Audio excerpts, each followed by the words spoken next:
over 90 rules. So, hello, it's me once again, Mr. Choi. So, 10 over 90 rules, mga ka-mindset, no? So, I think some of you already heard about the 10 over 90 rules. So, for today's video, it's just a recap para sa ating lahat, mga ka-mindset, no?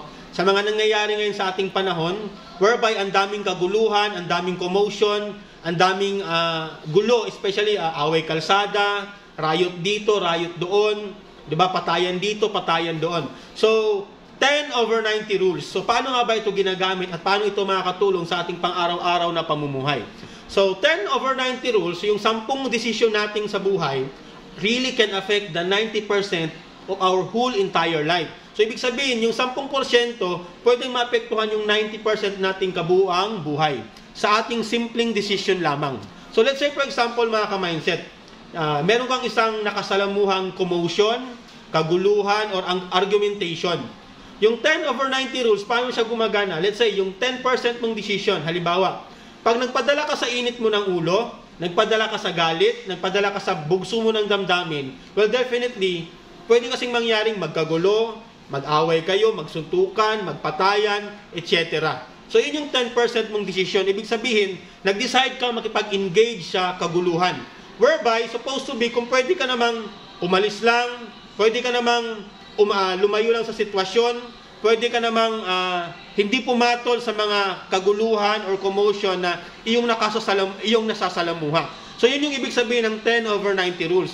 Ngayon, kung 10% mong decision, pinatulan mo yung senaryo, pinatulan mo yung pangyayari, well, for sure, yung 90% doon, pwedeng maging kaguluhan, pwede ikaw mapahamak, pwede kang mapatay, pwede ka rin makapatay. So, ibig sabihin, yung 90% mong buhay, pwedeng maapektuhan.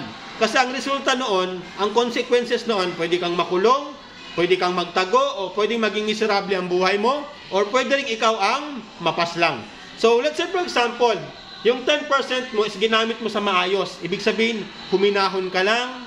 Ibig sabihin, lumayo ka sa sitwasyon, lumayo ka sa kaguluhan, lumayo ka sa anumang away or gulo. Ibig sabihin, nag-isip ka ng maayos, hindi ka nagpatalo sa 10% mong bugso ng damdamin. Nag-decide kang maging maayos na lang, umalis na lang sa sitwasyon, humingi ng sorry, o magpakumbaba. Well, definitely, ang 90% doon, for sure, magiging banayad, magiging tahimik, o minsan walang mangyaring kaguluhan. So, yun yung ibig sabihin, mga ka-mindset, ng 10 over 90 rules. So, mag-decide kang mabuti. Lagi mong isipin, bago ka mag-desisyon sa buhay, bago ka gumawa ng hakbang, lagi mong isipin, ano ba ang magiging resulta nito? Whether it can be result as positive or it can have result as negative. So, lagi mong isaalang-alang kung anong magiging resulta. Huwag yung padalos-dalos ka lang, huwag yung pabugso-bugso ka lang ng iyong mga decision. So, once again, yun po yung ibig sabihin ng 10 over 90 rules. So, sana may natutunan, mga ka-mindset, no? So, if you like this video, please kindly like or share naman or follow my page, mga ka-mindset. So, once again, sana okay tayong lahat. Mr. Choi saying, mindset is power.